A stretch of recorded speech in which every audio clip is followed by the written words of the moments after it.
একদা আল্লাহ রব্বুল আলামিন ফেরেশতাদেরকে বললেন, হে ফেরেশতাগণ, তোমরা সকলে আদমকে সেজদা করো।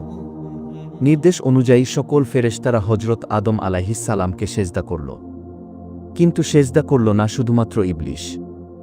সে অহংকার ভরে আল্লাহর নির্দেশ অমান্য করল, কেননা তার অন্তরে পূর্ব থেকেই কুফরির বীজ লুকিয়েছিল। তখন আল্লাহ রব্বুল আলামিন ইবলিশকে লক্ষ্য করে বললেন, হে ইবলিশ, আমি আমার কুদরতি হাতে যাকে সৃষ্টি করলাম তার প্রতি সেজদা করতে তোমাকে নির্দেশ করলাম, তবুও তুমি কেন তাকে সেজদা করলে না? তুমি কি নিজেকে তার চেয়ে শ্রেষ্ঠ মনে করো? জবাবে ইবলিশ বলল, আমি আদমকে কিছুতেই সেজদা করতে পারি না। কেননা আমাকে আপনি সৃষ্টি করেছেন আগুনের দ্বারা, আর আদমকে সৃষ্টি করেছেন নিকৃষ্ট মাটি দ্বারা। অতএব আগুন তো মাটির চেয়েও শ্রেষ্ঠ। তার কথা শুনে আল্লাহ রব্বুল আলামিন বললেন, হে ইবলিশ, তুই মরদুদ হয়ে গিয়েছিস। রোজ কিয়ামত পর্যন্ত তোর উপরে আমার লানত বর্ষিত হতে থাকবে। আল্লাহ রব্বুল আলামিনের এই রূপ নির্দেশের পরেই ইবলিশের চেহারা বিকৃত হয়ে গেল। তার ভিতরে শয়তানের চেহারা আত্মপ্রকাশ করল এবং সমগ্র চেহারা অত্যন্ত কদাকার রূপ ধারণ করল। তার পরনে থাকা বেহেশতি পোশাক এবং মস্তক হতে বাদশাহী মুকুট মুহূর্তের মধ্যেই খুলে পড়ে গেল। এরপর আল্লাহ রব্বুল আলামিন ইবলিশকে লক্ষ্য করে বললেন, হে মরদুদ, তুই চিরদিনের জন্য আমার রহমত হতে দূর হয়ে গেলি। বেহেশত তোর জন্য নিষিদ্ধ হয়ে গেল, তুই এই মুহূর্তে বেহেশত থেকে বহিষ্কৃত হয়ে যা। তখন ইবলিশ বলল, হে মাবুদ, আমি সুদীর্ঘ লক্ষ লক্ষ বছর ধরে তোমার ইবাদত করে আসছি।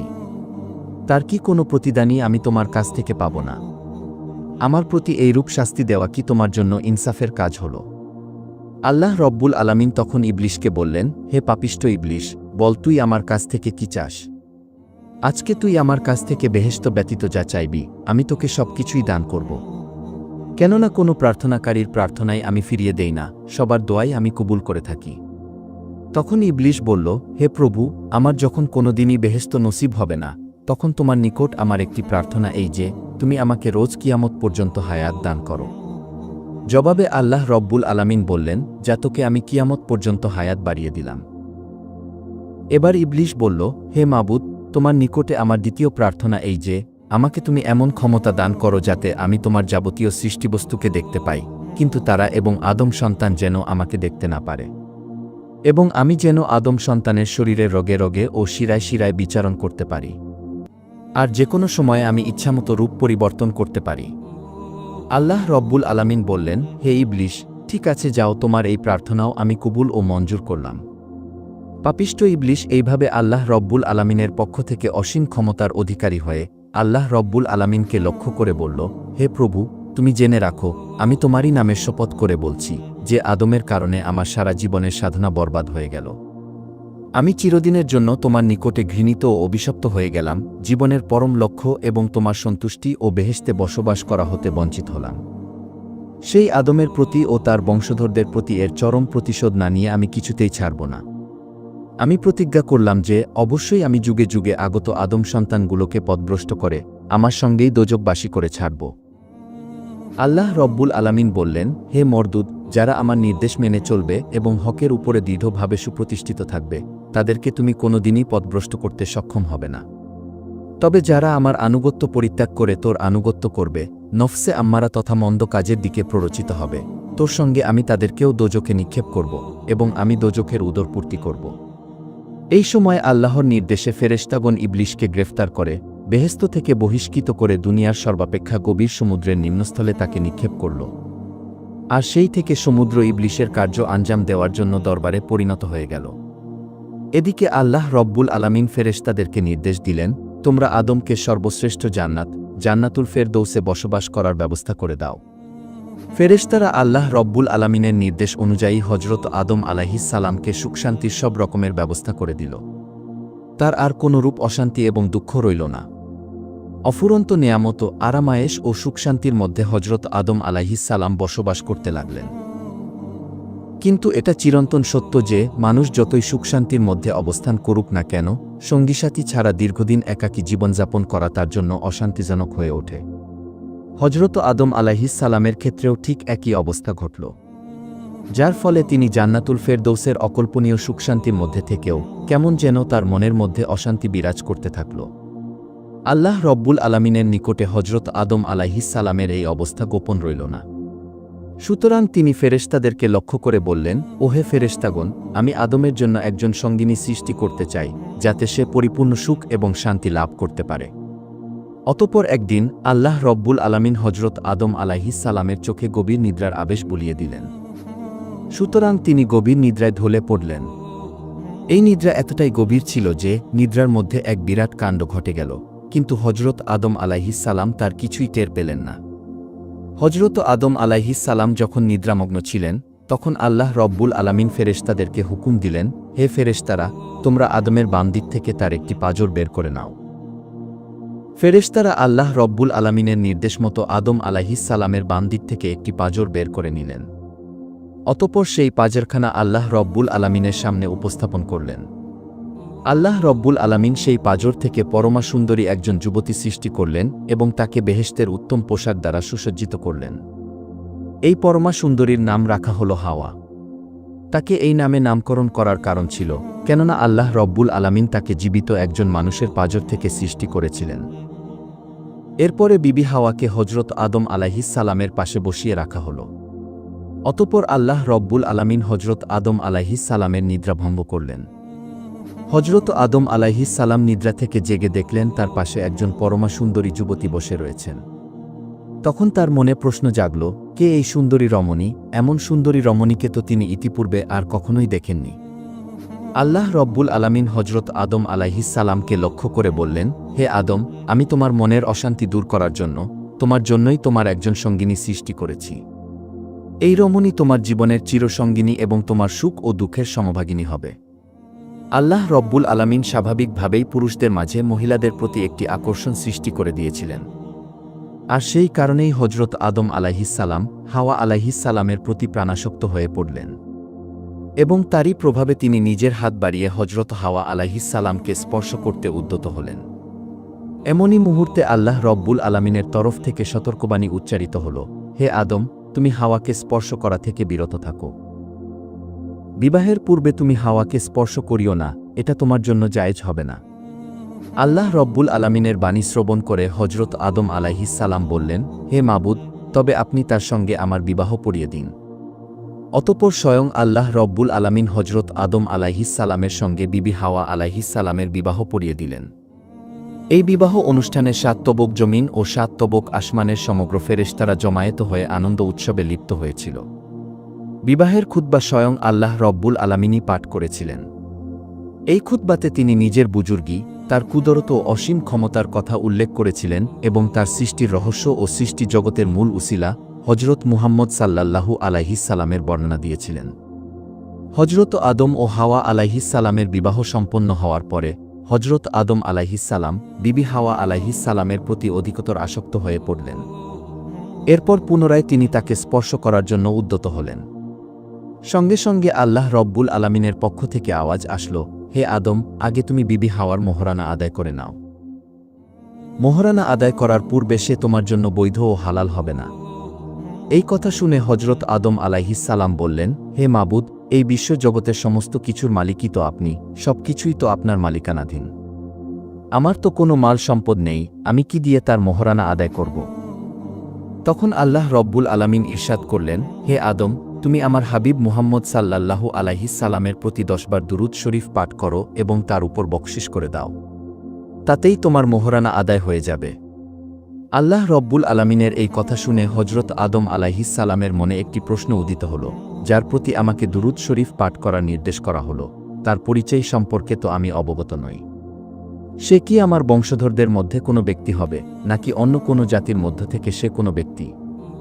এই রূপ ভাবনার উদয় হওয়া মাত্র তাকে একবার দেখার জন্য হজরত আদম আলাইহিস সালামের মনে প্রবল আগ্রহ জন্মাল।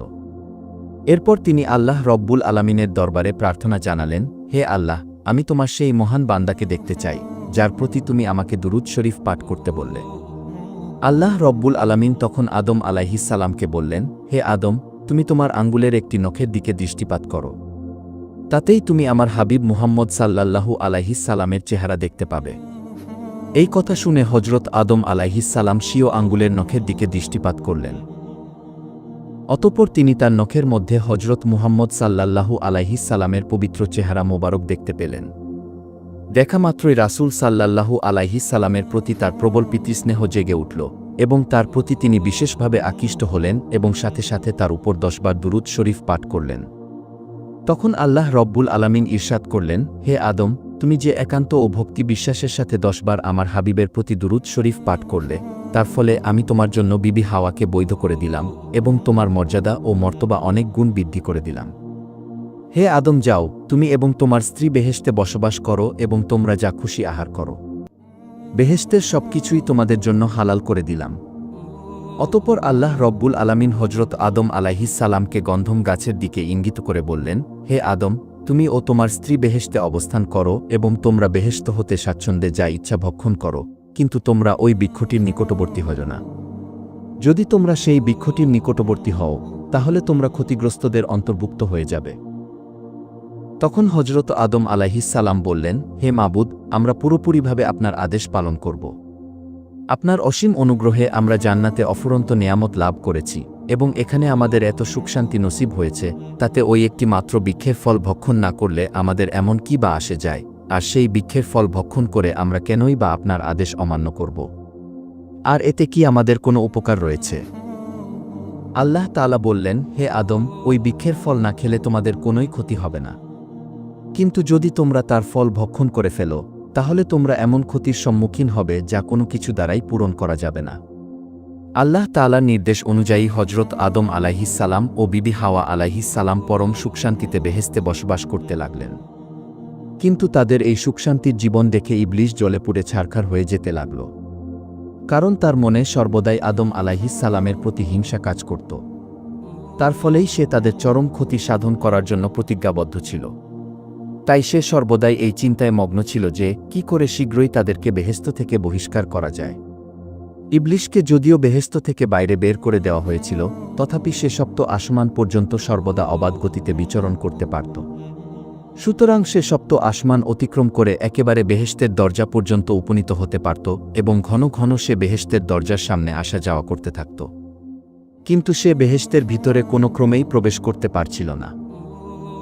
তাই ইবলিস এই আশায় বুক বাঁধল, যদি সে বেহেশতের বাইরে থেকে কোনো রকমে হজরত আদম ও বিবি হাওয়াকে দেখতে পায়, তাহলে তাদেরকে মিথ্যা প্রলোভন দেখিয়ে ধোঁকা দেওয়া মোটেও কঠিন কাজ হবে না। এই আশার বশবর্তী হয়ে ইবলিস বেহেশতের দরজায় বসে থাকল এবং একাধারে দীর্ঘদিন সেভাবেই কাটিয়ে দিল। কিন্তু এই সুদীর্ঘ সময়ের মধ্যে একটি বারের জন্য হজরত আদম আলাইহিস সালাম ও বিবি হাওয়ার সাথে তার সাক্ষাৎ হল না। এইভাবে আরও কিছুদিন অতিবাহিত হওয়ার পর একদা ইবলিস বেহেশতের দরজায় একটি ময়ূরকে দেখতে পেল। ময়ূর তাকে জিজ্ঞাসা করল, ওহে জনাব, তুমি কে এবং কেন এমনভাবে এখানে বসে থাকছ? ইবলিস বলল, আমি আল্লাহ তাআলার জনৈক ফেরেশতা, আল্লাহর ইবাদত বন্দেগী ছাড়া আমার আর কোনোই কাজ নেই। তবে অন্যান্য ফেরেশতাদের নিকটে শুনেছি, আল্লাহ রব্বুল আলামিন তার নেককার বান্দাদের জন্য বেহেশত নামক এই অপূর্ব স্থানটি নির্মাণ করে রেখেছেন।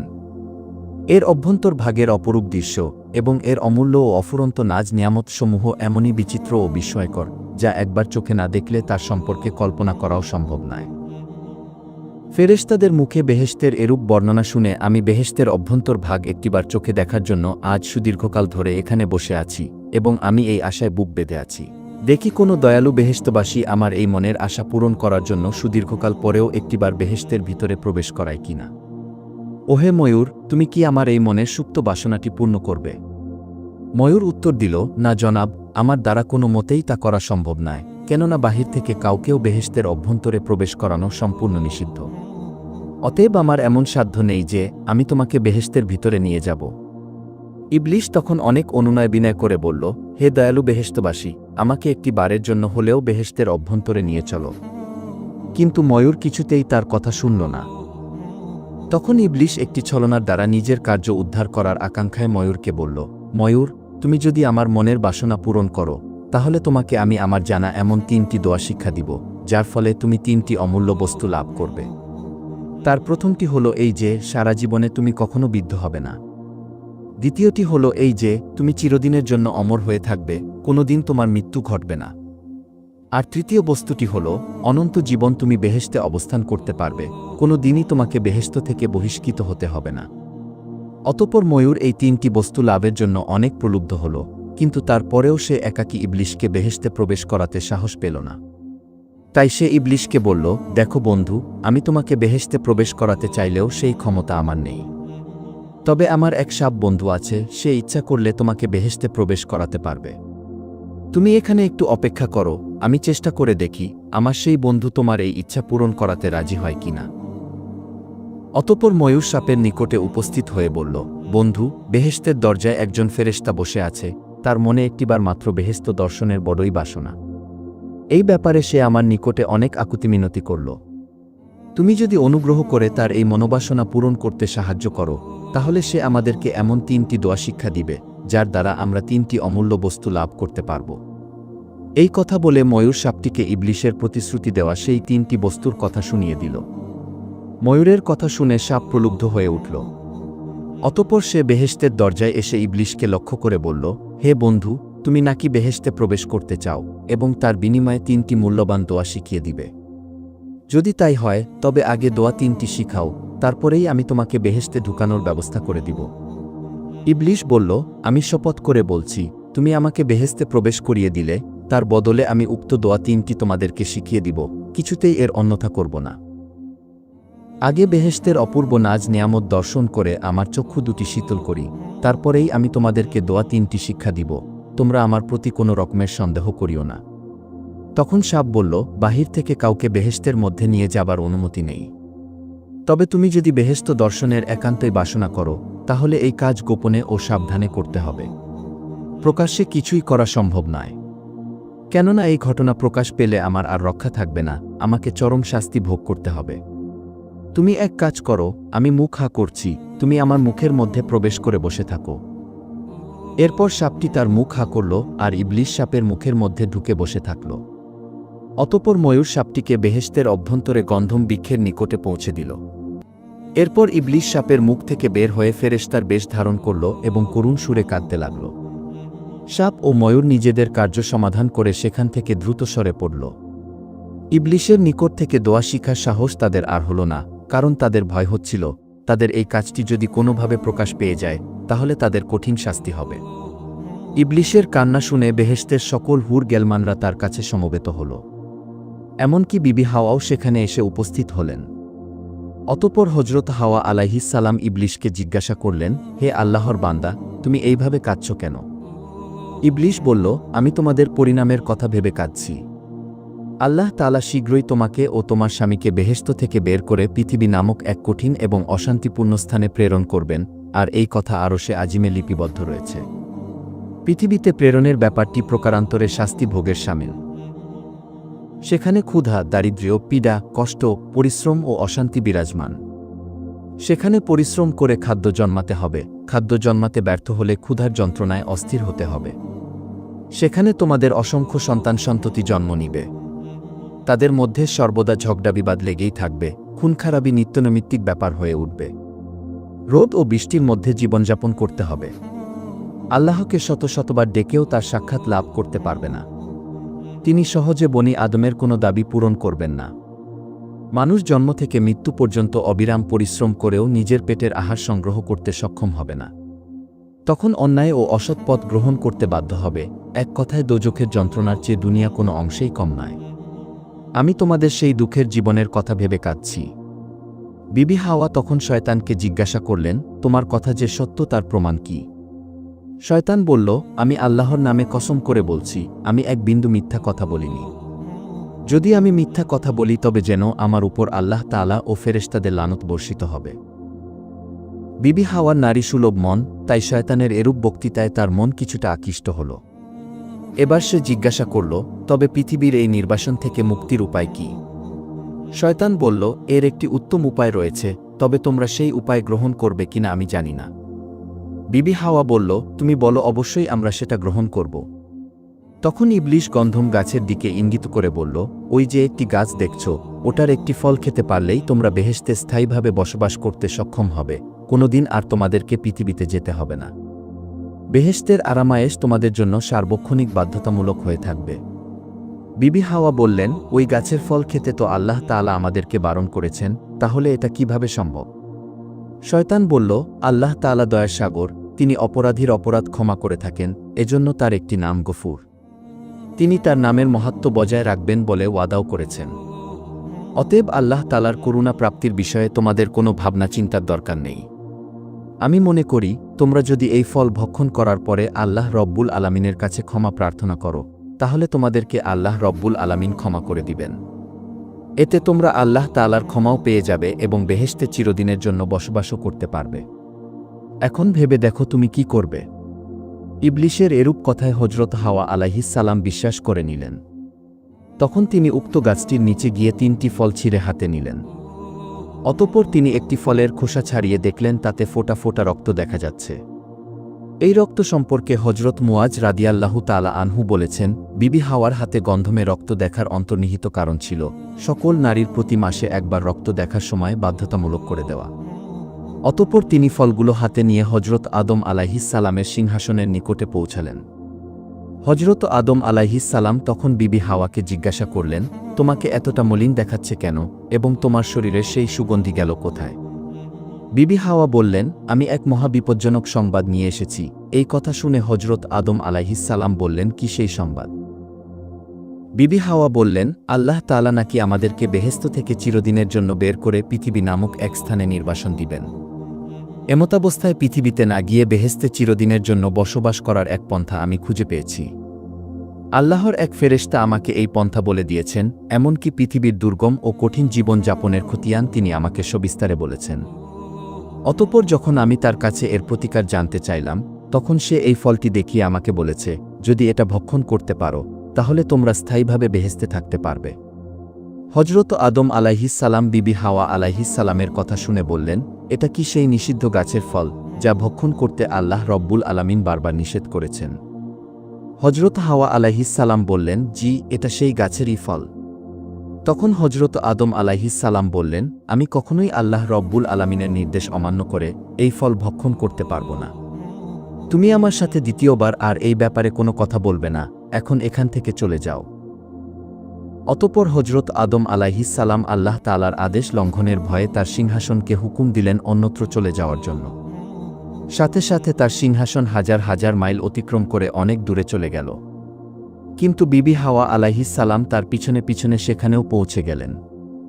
অতঃপর হযরত আদম আলাইহিস সালাম বিবি হাওয়া আলাইহিস সালামকে বললেন, হে বিবি হাওয়া, তুমি আল্লাহর নির্দেশকে ভয় করো। এর খেলাপ করলে আমরা চিরদিনের জন্য নাফরমান হিসেবে শাস্তি ভোগ করতে থাকব। বিবি হাওয়া বললেন, তুমি সঠিক ঘটনাটি কেন অনুধাবন করতে সক্ষম হচ্ছ না? আল্লাহর ফেরেশতা কোনোদিন মিথ্যা কথা বলতে পারেন না। তিনি আমাকে বারবার কসম করে বলেছেন, অতএব তার এই সংবাদ আদৌ মিথ্যা হতে পারে না। তুমি আমার কথা বিশ্বাস করো এবং এই ফলটি ভক্ষণ করো। তখন হযরত আদম আলাইহিস সালাম বললেন, যদি আল্লাহ তাআলা আমাদেরকে পৃথিবীতে নির্বাসন দিতে পছন্দ করেন তাহলে আমি তাই স্বাচ্ছন্দ্যে মেনে নেব, তবুও তার আদেশের বিরোধিতা আমি করতে পারব না। বিবি হাওয়া যখন দেখলেন হযরত আদম আলাইহিস সালাম কোনো কথাই শুনছেন না, শেষ পর্যন্ত তিনি বললেন, হে আদম, তুমি চিন্তা করে দেখো, আল্লাহ রব্বুল আলামিন রহমানুর রহিম, তিনি বান্দার সকল গুনাহ ক্ষমা করে দিয়ে থাকেন। আমরা এই ফল ভক্ষণ করার পরে যদি আল্লাহ রব্বুল আলামিনের কাছে এই গুনার জন্য ক্ষমা চাই, তিনি তার দোয়ার বদৌলতে আমাদেরকে ক্ষমা করে দিবেন। এতে আমরা বেহেশতে স্থায়ী হতে পারব এবং আল্লাহ রব্বুল আলামিনের ক্ষমাও পেয়ে যাব। বিবি হাওয়া আলাইহিস সালামের এই কথা শুনে আদম আলাইহিস সালাম ভাবলেন, বিবি হাওয়া একেবারেই অযৌক্তিক কথা বলেনি। আর এই ভাবনাই ছিল হযরত আদম আলাইহিস সালামের জীবনের একমাত্র ভুল সিদ্ধান্ত। তিনি ভেবেছিলেন আল্লাহ রব্বুল আলামিন হয়তো তাদেরকে এজন্য ক্ষমা করে দিবেন। তাই শেষ পর্যন্ত তিনি গন্ধম ফল খাওয়ার জন্য রাজি হয়ে গেলেন। যখন হযরত আদম আলাইহিস সালাম গন্ধম ফল খাওয়ার জন্য রাজি হয়ে গেলেন, তখন হযরত হাওয়া আলাইহিস সালাম একটি ফল আনন্দের সাথে তার হাতে তুলে দিলেন এবং অপর ফলটি তিনি নিজে খেতে লাগলেন। ওদিকে হযরত আদম আলাইহিস সালাম ফলটি খেয়ে ফেললেন। তারা যখন আল্লাহ রব্বুল আলামিনের আদেশ ভুলে গিয়ে শয়তানের প্ররোচনায় পড়ে ফলটি খেয়ে ফেললেন, তখন সাথে সাথে তাদের মাথা থেকে বেহেশতের তাজ খুলে পড়ে গেল। হযরত আদম আলাইহিস সালাম দেখতে পেলেন তার দেহ থেকে সমস্ত বস্ত্র খুলে পড়ে গিয়ে তিনি একেবারেই উলঙ্গ হয়ে গেছেন। অবাক দৃষ্টিতে তিনি হযরত হাওয়া আলাইহিস সালামের দিকে তাকিয়ে দেখলেন তার দেহ থেকেও সমস্ত কাপড় খুলে পড়ে গিয়ে তিনিও উলঙ্গ হয়ে গেছেন। এরপর তারা দুজনেই হাত দিয়ে তাদের লজ্জাস্থান ঢাকার চেষ্টা করতে লাগল। এই সময় আল্লাহ রব্বুল আলামিনের পক্ষ থেকে ঘোষণা আসলো, হে আদম ও বিবি হাওয়া, আমি কি তোমাদেরকে গন্ধম বৃক্ষের নিকটে যেতে নিষেধ করিনি? আমি কি তোমাদেরকে সাবধান করিনি যে শয়তান তোমাদের প্রকাশ্য শত্রু? তোমরা শয়তান থেকে সর্বদাই সতর্ক ও সাবধান থাকিও। কিন্তু তোমরা আমার আদেশ অমান্য করে শয়তানের প্রলোভনে পড়ে গন্ধম ফল ভক্ষণ করেছ, সুতরাং এখন আর তোমরা পবিত্র বেহেশতে বসবাসের যোগ্য নও। তোমরা বেহেশতে বসবাসের যোগ্যতা হারিয়েছ। গন্ধম ফল ভক্ষণের ফলে হজরত আদম ও বিবি হাওয়া দুজনে যখন বস্ত্র হারিয়ে উলঙ্গ হয়ে গেলেন, তখন দুজনেই তাদের লজ্জাস্থান ঢাকার জন্য আর কোনো বস্তু খুঁজে না পেয়ে বৃক্ষের পাতা দিয়ে তাদের লজ্জাস্থান ঢাকার মনস্থ করলেন এবং একে একে বিভিন্ন বৃক্ষের নিকটে গিয়ে তাদের পাতা চাইতে লাগলেন। কিন্তু কোনো বৃক্ষই তাদেরকে পাতা দিতে রাজি হল না। অবশেষে তারা অঞ্জির ও চন্দন বৃক্ষের নিকটে গিয়ে অনুনয় সহকারে পাতা প্রার্থনা করলেন। এই গাছ দুটি তাদের চরম সংকটপূর্ণ মুহূর্তে তাদেরকে সাহায্য করলেন এবং তারা হজরত আদম ও হাওয়াকে তাদের শাখা থেকে পাতা ছেঁড়ার অনুমতি দান করলেন। এরপরে তারা গাছের শাখা থেকে পাতা ছিঁড়ে নিয়ে অঞ্জিরের পাতা দ্বারা গুপ্তঙ্গ এবং চন্দনের পাতা দ্বারা অন্যান্য অঙ্গ আবৃত করলেন। চরম সংকটাপন্ন হজরত আদম ও বিবি হাওয়ার এমন দুরবস্থাকালে এই বৃক্ষ দুটি তাদের প্রতি সহানুভূতি প্রদর্শনের ফলে আল্লাহ রব্বুল আলামিন এই বৃক্ষ দুটির প্রতি অত্যন্ত খুশি হলেন, যার ফলে অঞ্জির ফল দুনিয়াতে তিনি চিরদিনের জন্য অত্যন্ত প্রিয় ফলে পরিণত করলেন এবং তাকে অত্যন্ত সুস্বাদু করে দিলেন। এবং চন্দন বৃক্ষের বাকলে এতটাই সুঘ্রাণ দান করলেন যে দুনিয়ার মানুষেরা তা আগুনে জ্বালিয়ে তার সুঘ্রাণ উপভোগ করতে লাগল। অতঃপর ফেরেশতাগণ আল্লাহ রব্বুল আলামিনের আদেশে ময়ূরকে বেহেশত থেকে বের করে দুনিয়াতে রেখে আসল। ময়ূরকে শাস্তি দেওয়ার পরে আল্লাহ রব্বুল আলামিন সাপকে লক্ষ্য করে বললেন, হে সাপ, আমার সৃষ্টি প্রাণীকুলের মধ্যে তোমাকেই সর্বাধিক সৌন্দর্য দান করা হয়েছিল এবং আমি তোমাকে বেহেশতে রেখেছিলাম। কিন্তু তোমাকে এত সব মর্যাদা দান করার পরেও তুমি আমার আদেশ অমান্য করেছ। আমার অনুমতি ব্যতীত তুমি একজন অপরিচিত ব্যক্তিকে বেহেশতে প্রবেশ করতে সাহায্য করেছ। এই অপরাধের ফলস্বরূপ তোমাকে কিছু শাস্তি পেতে হবে। প্রথমত, এই মুহূর্তে তোমাকে বেহেশত থেকে বহিষ্কার করা হবে এবং তোমার অপরূপ সৌন্দর্য বিনষ্ট করে তোমাকে কুৎসিত আকৃতির করে দেওয়া হবে। তুমি যেই পায়ের সাহায্যে ইবলিশকে বেহেশতে প্রবেশ করিয়েছিলে, তোমার সেই পা নিশ্চিহ্ন করে দেওয়া হবে এবং তোমাকে সারা জীবন পা ছাড়াই চলাফেরা করতে হবে। যেই মুখের ভিতরে করে তুমি ইবলিশকে বেহেশতে প্রবেশ করিয়েছিলে, তোমার সেই মুখে সুগন্ধির বিনিময়ে তীব্র বিষ রেখে দেওয়া হবে। মানব সন্তান তোমাকে দেখামাত্র হত্যা করার চেষ্টা করবে। অতঃপর আল্লাহ তাআলার নির্দেশে ফেরেশতাগণ সাপকেও বেহেশত থেকে বহিষ্কার করে দুনিয়াতে রেখে আসল। সর্বশেষে আল্লাহ রব্বুল আলামিন ইবলিশকে লক্ষ্য করে বললেন, হে পাপিষ্ঠ ইবলিশ, আমার আদেশ অমান্য করার জন্য তোমাকে পূর্বেই বেহেশত থেকে বহিষ্কার করেছিলাম। পুনরায় তুমি আমার অনুমতি ছাড়া বেহেশতে প্রবেশ করেছ এবং আদম ও হাওয়াকে ধোঁকা দিয়েছ। এজন্য তোমার তাওবার রাস্তা চিরদিনের জন্য বন্ধ করে দিলাম এবং কিয়ামত পর্যন্ত তোমার উপর আমার লানত বর্ষিত হতে থাকবে। আর আজ থেকে তোমার জন্য আসমানের সকল দরজাগুলো বন্ধ করে দেওয়া হবে। এরপর ফেরেশতাগণ আল্লাহ রব্বুল আলামিনের হুকুমে ইবলিশকেও পুনরায় বেহেশত থেকে বহিষ্কার করে দুনিয়াতে নিক্ষেপ করলেন। বেহেশত হতে হজরত আদম আলাইহিসসালাম একটি দ্বীপে এবং বিবি হাওয়া আলাইহিসসালাম জেদ্দায় পতিত হয়ে চারদিকে অন্ধকার দেখতে লাগলেন। জনমানবহীন এমন অপরিচিত পৃথিবীতে এভাবে সহসা পতিত হয়ে তারা যেন অকুল দরিয়ায় ভাসতে লাগলেন। এত বড় প্রশস্ত দুনিয়ার জমিনে কে কোথায় রয়েছে তার ঠিকানা তাদের জানা ছিল না। সুতরাং বহু দূরবর্তী দুটি স্থানে বসে তারা কেঁদে কেঁদে বুক ভাসাতে লাগলেন। হজরত আদম আলাইহিসসালাম শরণদ্বীপে বসে কাঁদছিলেন, অপরদিকে জেদ্দায় বসে বিবি হাওয়া একইভাবে কান্না করছিলেন। কোনো কোনো রেওয়ায়েতে পাওয়া যায়, হজরত আদম ও বিবি হাওয়া আলাইহিসসালাম এইরূপ একাধারে নিরবিচ্ছিন্নভাবে ৩০০ বছর ক্রন্দন করেছিলেন। এভাবে প্রায় ৩০০ বছর অতিবাহিত হল। এরপর একদিন আল্লাহ রব্বুল আলামিন তার দুঃখ কষ্টে জর্জরিত এই বান্দাদের দিকে মনোনিবেশ করলেন এবং তিনি হজরত জিব্রাইল আলাইহিসসালামকে নির্দেশ দিলেন, ওহে জিব্রাইল, তুমি আমার বান্দা আদমের কাছে গিয়ে বলো সে যেন মক্কা শরীফের দিকে রওনা হয়ে যায়। আল্লাহর আদেশ পেয়েই হজরত আদম আলাইহিসসালাম সঙ্গে সঙ্গে মক্কার দিকে রওনা হলেন। মুফাসসিরিনে কেরাম বলেছেন, যখন আদম আলাইহিসসালাম শরণদ্বীপ হতে মক্কার দিকে রওনা করেছিলেন, আল্লাহ রব্বুল আলামিন তখন শরণদ্বীপ হতে মক্কা শরীফ এত নিকটবর্তী করে দিয়েছিলেন যে মাত্র ৩০ বার কদম ফেলেই হজরত আদম আলাইহিসসালাম মক্কা শরীফে পৌঁছে গেলেন।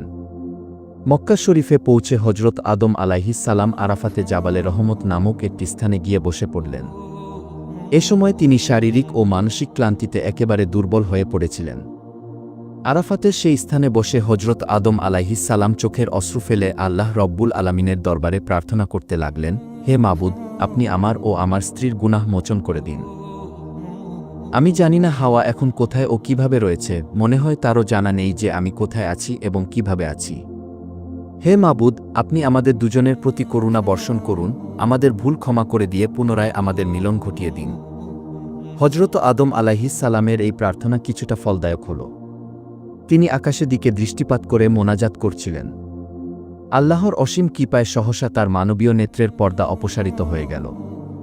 হজরত আদম আলাইহিস সালামের চোখের সামনে এবার আল্লাহ রব্বুল আলামিনের আরশে মুআল্লার অপূর্ব দৃশ্য ভেসে উঠল। তিনি দেখতে পেলেন আরশের গায়ে লিখিত রয়েছে, লা ইলাহা ইল্লাল্লাহু মুহাম্মাদুর রাসূলুল্লাহ। এই কালেমাটি দেখেই তার দীর্ঘদিন পুরনো একটি স্মৃতির কথা মনে পড়ে গেল। যখন আল্লাহ রব্বুল আলামিন তাকে সৃষ্টি করেছিলেন, সৃষ্টি হওয়ার পরেই মাথা উঠিয়ে তিনি আল্লাহ রব্বুল আলামিনের আরশে মুআল্লায় এই কালেমাটি দেখতে পেয়েছিলেন। এরপর হজরত আদম আলাইহিস সালাম আল্লাহ রব্বুল আলামিনের দরবারে দুই হাত তুলে পুনরায় মিনতি পেশ করতে লাগলেন, হে আমার মহান প্রতিপালক, আপনি আপনার প্রিয় হাবিব হজরত মুহাম্মদ সাল্লাল্লাহু আলাইহিস সালামের উসিলায় আমাদের গুনাহ মাফ করে দিন। যখন হজরত আদম আলাইহিস সালাম রাসূলে আকরাম সাল্লাল্লাহু আলাইহিস সালামের উসিলা দিয়ে দোয়া করলেন, তখন আল্লাহ রব্বুল আলামিনের দয়ার সাগরে জোশ মেরে উঠল। সঙ্গে সঙ্গে তিনি হজরত আদম আলাইহিস সালামের প্রার্থনা কবুল করে তার ও তার স্ত্রী হজরত হাওয়া আলাইহিস সালামের গুনাহ খাতা ক্ষমা করে দিলেন এবং তিনি তাদেরকে সম্পূর্ণরূপে মাফ করে দিলেন। এরপর আল্লাহ রব্বুল আলামিন জিবরাইল আলাইহিস সালামের মাধ্যমে আদম আলাইহিস সালামকে জানিয়ে দিলেন। জিবরাইল আলাইহিস সালাম আদম আলাইহিস সালামকে বললেন, হে আদম, আপনি এবার আপনার দোয়ার মধ্যে মুহাম্মদ সাল্লাল্লাহু আলাইহিস সালামের উসিলা উল্লেখ করেছেন, আর এই কারণে আল্লাহ রব্বুল আলামিন আপনার দোয়া কবুল করে নিয়েছেন এবং আপনার ও আপনার স্ত্রীর গুনাহ খাতা ক্ষমা করে দিয়েছেন। এই দোয়া যদি আপনি গুনাহ করার পরে বেহেশতে থাকতেই করতেন, তাহলে আল্লাহ রব্বুল আলামিন সেখানেই আপনাদের গুনাহ ক্ষমা করে দিতেন, আপনাদের আর দুনিয়াতে আসার দরকার হতো না। তখন হজরত আদম আলাইহিস সালাম বললেন, ওহে জিবরাইল, এতদিন আমি এই কালেমাটি মনে করার চেষ্টা করেছিলাম, কিন্তু এমনভাবে ভুলে গিয়েছিলাম যে আমি কিছুতেই তার কথা মনে করতে পারছিলাম না। কিন্তু আজ হঠাৎ আল্লাহ রব্বুল আলামিনের মেহেরবানিতে আমার সেই কালেমার কথা মনে পড়ে যায় এবং আমি সেই কালেমার উসিলা দিয়ে আল্লাহ রব্বুল আলামিনের কাছে দোয়া করলাম। ফেরেশতা জিবরাইল আলাইহিস সালামের সাথে হজরত আদম আলাইহিস সালামের এরূপ কথোপকথন চলছিল। হঠাৎ হজরত আদম আলাইহিস সালামের চোখের দৃষ্টি দূরের একটি প্রান্তরের দিকে পতিত হল। তিনি দেখতে পেলেন জেদ্দার দিক থেকে বিবি হাওয়া ধীরে ধীরে তার দিকে এগিয়ে আসছেন। এই দৃশ্য অবলোকন করে হজরত আদম আলাইহিস সালাম আর বসে থাকতে পারলেন না। তিনি দ্রুত এগিয়ে গিয়ে বিবি হাওয়াকে জড়িয়ে ধরে আকুল হয়ে কাঁদতে লাগলেন। বিবি হাওয়াও দীর্ঘকাল পরে এভাবে স্বামীকে ফিরে পেয়ে অবোধ শিশুর মতো ফুপিয়ে ফুপিয়ে কাঁদতে লাগলেন। সুদীর্ঘ ৩০০ বছরের বিচ্ছেদের পর স্বামী স্ত্রীর এইভাবে সাক্ষাৎ বা মিলন লাভের এই অপূর্ব দৃশ্যের একটি দৃষ্টান্ত হয়ে রইল। হজরত আদম ও বিবি হাওয়ার ক্রন্দন যেন কিছুতেই থামছে না। তাদের এই কান্নার দৃশ্য জমিন ও আসমানের অসংখ্য ফেরেশতা অবলোকন করছিল এবং তারাও সকলে তাদের কান্নার সাথে শামিল হল এবং আল্লাহ রব্বুল আলামিনের দরবারে অশেষ শুকরিয়া আদায় করল। দীর্ঘকাল পরে হজরত আদম ও বিবি হাওয়ার যে স্থানে সাক্ষাৎ হয়েছিল, সেই স্থানটিকে আমরা বর্তমানে আরাফাতের ময়দান বলে চিনি। প্রিয় দর্শক, এই ছিল আমাদের আদিপিতা ও আদিমাতা হজরত আদম ও হাওয়া আলাইহিস সালামের কাহিনী। আল্লাহ রব্বুল আলামিন আমাদেরকে তাদের জীবন থেকে শিক্ষা লাভ করার তৌফিক দান করুন।